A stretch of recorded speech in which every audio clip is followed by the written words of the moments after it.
Welcome to the Deep Dive, where we take your source material and really try to unearth the most important nuggets of knowledge. Mm-hmm.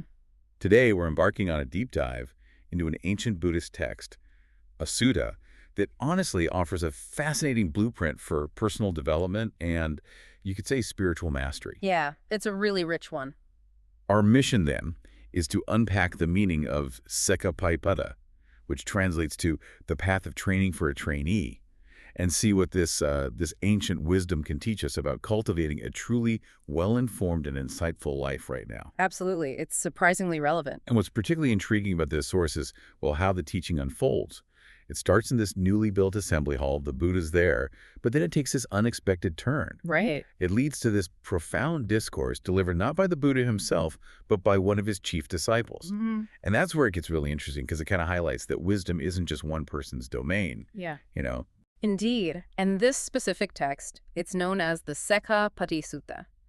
It opens, as you said, with the Buddha at this new hall in Kapilavatthu, built by the Sakyans. Okay. They'd invited him to be the first one to use it, believing it would bring them long-term welfare and happiness. A blessing for the new building, sort of. Yeah, exactly. So after this lengthy discourse, like much of the night, the Buddha, understandably feeling tired, asks his chief attendant, Ananda, to continue the teaching. Ananda, right. Yes, specifically on this Sekhapaṭipadā for the Sakyans, which, well, it raises an important question right away. What exactly does it mean to be a trainee on this path?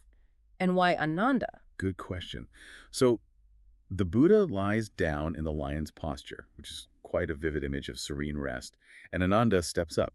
He explains this path of training to Mahama, who's a Sakyan noble, and Ananda describes what he calls an Arya Savako, a noble disciple, as someone, well, equipped with several things: moral conduct, guarding the sense doors, moderation in eating, devotion to wakefulness, possessing 7 good qualities, and being able to attain the 4 khanas, these meditative absorptions. It's a whole package. It really is a comprehensive roadmap. Let's maybe unpack these foundational elements one by one, because I think they offer some maybe surprising modern applications. Definitely. And what's fascinating, I think, is the sheer practicality and comprehensiveness of this training. It's almost like an ancient user manual for the mind, Oh, yeah, I like that. So first we have moral conduct. So listen, Pano. The noble disciple is morally virtuous, living by a code, good conduct, but crucially, seeing danger even in minor faults. Okay, so not just the big things. Exactly. It isn't just about avoiding, major transgressions. It's a powerful reminder that real personal growth is built on this foundation of consistent, almost micro-ethical choices. It's about building integrity from the ground up in every small interaction. That makes sense. Now, this next one, guarding the sense doors. That sounds pretty strict. Does it mean becoming a hermit and just like avoiding everything in our totally hyper-stimulated world? No, not exactly. It can sound that way, but guarding the sense doors, Indriya is crucial, and it's not really about avoiding input, it's about how we engage with it. How so? Well, when seeing a form, hearing a sound, smelling, tasting, touching, or even cognizing a mental phenomenon, the idea is the disciple doesn't grasp at the general appearance or its details. Doesn't grasp. Meaning? Meaning not immediately labeling, judging, or getting kind of swept away by the story. Our minds instantly tell us about what we're perceiving. You could think of it like maybe a mental filter or a digital detox for the mind. Okay, cool. By consciously filtering what we let in, whether it's social media, news headlines, even just, casual gossip, we can proactively stop these unwholesome states like, say, covetousness or distress from taking root. It's about observing without getting hooked. Observing without attachment. Got it. I'm also struck by the precision in how Ananda details something as, well, seemingly simple as moderation in eating. What's the deeper principle there, beyond just, not stuffing yourself? Yeah, that's a really good point, because moderation in eating, elevates eating from just a physical act to a mindful practice. Right. It's approached not for fun or getting drunk or looking good, but purely for the body's sustenance, just to keep it going, and discomfort, and importantly, support the spiritual life. So it's fuel, essentially. It is, but the deeper principle, I think, is recognizing that we are putting an end to old feelings, like hunger, and crucially, not generating new ones, like gluttony or attachment to particular tastes. It's a powerful metaphor, really, for consuming mindfully in all areas of life, understanding needs versus wants. wants. It ensures not just physical well-being, but mental clarity, too. Needs versus wants, yeah, that resonates. And then there's devotion to wakefulness, Jugaryam Anuyuto. Now, this sounds incredibly rigorous. How does someone balance that kind of intense discipline with, needing rest or just engaging with the world? It does sound intense, I agree, but it reflects a disciplined and vigilant mental practice more than just physical sleeplessness. Wow. The disciple purifies their mind from defilements, these hindrances, by walking and sitting meditation during the day and the first part of the night. Right. Then during the middle watch, they rest, but mindfully in the lion's posture with the clear intention to rise again. So even rest is intentional. Exactly. And in the last watch, they get up and continue purifying the mind. It's not really about avoiding sleep altogether, but about maximizing conscious, intentional time, dedicating oneself to inner purification, not letting the mind just drift unskillfully, even during rest. It's about being profoundly intentional with, every moment. Wow. That's a profound commitment to self-awareness, connecting back to that idea of conscious consumption of input. But as you said, it doesn't stop there. Ananda also mentions 7 sadhamas, these good qualities. What are these internal endowments? How do they build on those sort of outward-facing disciplines we just covered? Right. These 7 good qualities are vital internal resources that really complement the external practices. They work together. Okay. So first is faith, sadhu. This is a deep trust in the path and its teachers, especially the Buddha, as someone who has fully awakened. It's not blind belief. It's more like a confident assurance, that this path works. A confidence.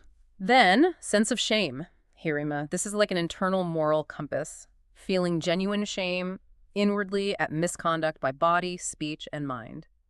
It's a kind of healthy aversion to doing unwholesome things because you recognize their negative impact. Closely related is dread, atapi. This is feeling dread at the consequences of misconduct. It's a protective fear, if you like, of the unwholesome, knowing that certain actions inevitably lead to suffering. Shame and dread together, they act as these powerful guardians of ethical behavior. Inner guardians. Yeah. Makes sense. Then learnedness, bahusutto. This is key, especially for our listeners, I think. It's being learned, remembering, accumulating what you've heard specifically, teachings that are good all the way through, meaningful, well-expressed. Like doing a deep dive. Exactly. It's not just piling up facts. It's about internalizing wisdom that actually transforms how you live. Okay. What else? Energy, Aruraviriyo. This is about arousing effort, that inner drive to abandon the unwholesome states and acquire the wholesome ones. Being resolute, persistent. It's that grit that keeps you going when things get tough. Perseverance. And mindfulness. Datima.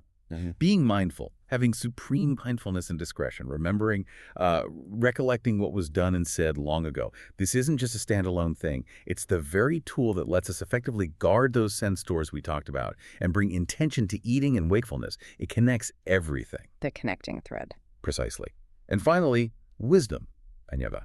Being wise, having the wisdom that sees rise and fall, understanding impermanence, noble, penetrative wisdom that leads ultimately to the complete destruction of suffering. This is that ultimate clarity, the insight into how things really are. Okay, so we've laid out these practical disciplines, the internal qualities. That's the karanana or conduct part.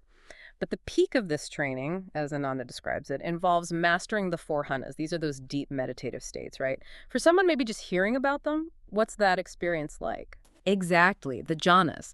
The disciple attains them effortlessly eventually. They're states of mind bringing profound happiness and clarity in this very life. Think of it like peeling back layers of mental static, each jhana a deeper level of stillness and clarity. Peeling back layers. Yeah, so the first jhana is like finally finding a truly quiet room after being in noise. You're detached from sensual pleasures, unwholesome states. The mind settles into this deep, clear, joyous stillness. There's some initial effort in focusing, but then it becomes sustained, effortless absorption, filled with rapture and happiness. Wow. With the second jhana, even the noise of that initial mental effort fades completely. You gain this inner tranquility, unification of mind, and enter a state without that effort, born purely of concentration, filled with an even deeper rapture and happiness. It's like finding the quiet within yourself. Okay. Deeper still. For the third jhana, the excitement, the rapture itself recedes. You remain profoundly equanimous, mindful, clearly comprehending. You experience happiness with the body, but it's a calm, pervasive ease. The text says the noble ones call it equanimous, mindful, one who abides in happiness. A calm happiness. Yes. And finally, the fourth jhana. Here, pleasure and pain are completely abandoned. Joy and sorrow have already disappeared. You enter a state that's neither painful nor pleasant, just pure equanimity and incredibly profound, unshakable mindfulness. Absolute peace. Unshakable peace. These are clearly advanced states, but they really illustrate the potential for mental cultivation this path describes. They absolutely do. So when a noble disciple is fully equipped with all of this, the moral conduct, guarded senses, moderation, wakefulness, those 7 qualities, and mastery of the khanas, what's the ultimate outcome? What does this, incredibly comprehensive path enable them to do? Well, this leads to what's called apinibida, which means a breakthrough or an awakening. And the text uses this really powerful sort of organic analogy. What an analogy. Yes. It says, just as a hen's eggs, when they're properly incubated, properly nurtured, they reach a point where the chicks are just ready to break free on their own. Ah, like hatching. Exactly. The analogy emphasizes that this complete path of training leads to an inevitable, a natural kind of emergence, a breakthrough. Okay, so what are the breakthroughs? There are 3 described, called vijja, which means knowledge or wisdom. The first breakthrough, based on that ultimate pure equanimity and mindfulness from the 4th jhana, is the ability to recollect their many past lives, recalling them with aspects and details. It's a huge expansion of awareness, like that chick cracking its shell and seeing the world beyond for the first time. Seeing beyond the shell. The second breakthrough, also a vijja, again based on that same profound equanimity and mindfulness, is developing the divine eye. Purified, surpassing normal human sight, they see beings passing away and reappearing, understanding how beings are reborn according to their karma, their actions. Understanding the cycles. Yes. Like the chick breaking fully free and starting to understand the wider world, the cycles of life around it. And the third. And the third breakthrough, the culmination, the ultimate vijja.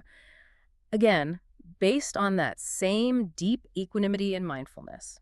Through the complete destruction of the mental defilements, the asavas. Yeah, these are the deep-seated mental impurities or like ingrained habits, biases that cloud our perception and keep us trapped in cycles of suffering. Okay. Through destroying those, they realize for themselves, right here in this very life, the stainless liberation of mind and liberation through wisdom. This is it. Complete freedom. Like the chick fully emerged, independent, totally unconfined. Wow. That's quite the destination. So this is where it all connects the doing, the conduct with the knowing, the wisdom. Mm-hmm. The sutta then explicitly links these elements to vijja and karana. What does it truly mean then to be vijjaksana sampanno? Exactly. It ties it all together. If we look at the big picture, all those aspects we discussed, first, moral conduct, guarding the senses, moderation, wakefulness, the 7 good qualities, attaining the jhānas, all that is considered karam. That means conduct or practice, the foundation. The groundwork. Right. And the 3 breakthroughs, recollecting past lives, the divine eye, and destroying the defilements leading to liberation, that is vijja, meaning knowledge or wisdom. Got it. Conduct and wisdom. So when a noble disciple possesses both kara and vijja, they are called vijjakaran sampanno, one truly endowed with both wisdom and conduct. It's this profound understanding that true insight isn't just, thinking stuff. It's deeply interwoven with how you actually live and act in the world. The integration is key. Yeah. And this concept, this integration, it was seen as so significant that even a high deity, Brahma Kumara, apparently weighed in on it, endorsing this blend. Yes, that's right. The text states that Brahma Kumara spoke a verse, one the Buddha himself endorsed as well-sung and deeply meaningful. What did it say? It goes, among humans, the Khattiya, the noble warrior class who relies on his lineage, is supreme, but one endowed with wisdom and conduct, vijjakaransa sampanno, is supreme among gods and humans. Wow. So wisdom and conduct trump even noble birth or divine status. Precisely. Right. It highlights the profound importance and superiority of wisdom and conduct combined, even transcending traditional social or, celestial hierarchies in that ancient cosmology. It suggests true nobility comes from inner development, not your birthright. Inner nobility. I like that. And the sutta wraps up with the Buddha praising Ananda, confirming his discourse on the path of training was excellent. And the Sakyans were delighted, right? They got this incredible blueprint. Exactly. They're inspired by it. So our deep dive into the Sekhapaṭipadāsuttaṃ, it really reveals this incredibly detailed, comprehensive path of training that honestly feels very relevant today. It does. It's not just abstract philosophy. It's about very practical, tangible steps for cultivating discipline, awareness, and ultimately profound insight. From, like, consciously filtering the information we consume. Right, like guarding the sense doors. Yeah, to being truly mindful of our everyday actions like eating, to developing these deep meditative states, cultivating those virtuous inner qualities. This ancient text lays out such a systematic approach to self-mastery. It almost feels like I don't know, a shortcut to deep well-being if you actually follow it. It's certainly a clear map, and this, well, it raises an important question maybe for you, the listener. If such a coherent path to profound personal breakthroughs, described in these vivid terms, has existed for millennia, what aspects of this ancient path of training resonate most strongly with your own understanding of personal development and wisdom in today's, let's face it, constantly evolving world? Yeah, that's a great question. Where might you start, perhaps, to apply even a small piece of these ancient insights? Food for thought. Thank you for joining us on this deep dive. We hope this exploration has given you some new insights and maybe sparked your own curiosity to delve deeper. Keep asking questions. Absolutely. Until next time, keep exploring, keep learning, and keep diving deep.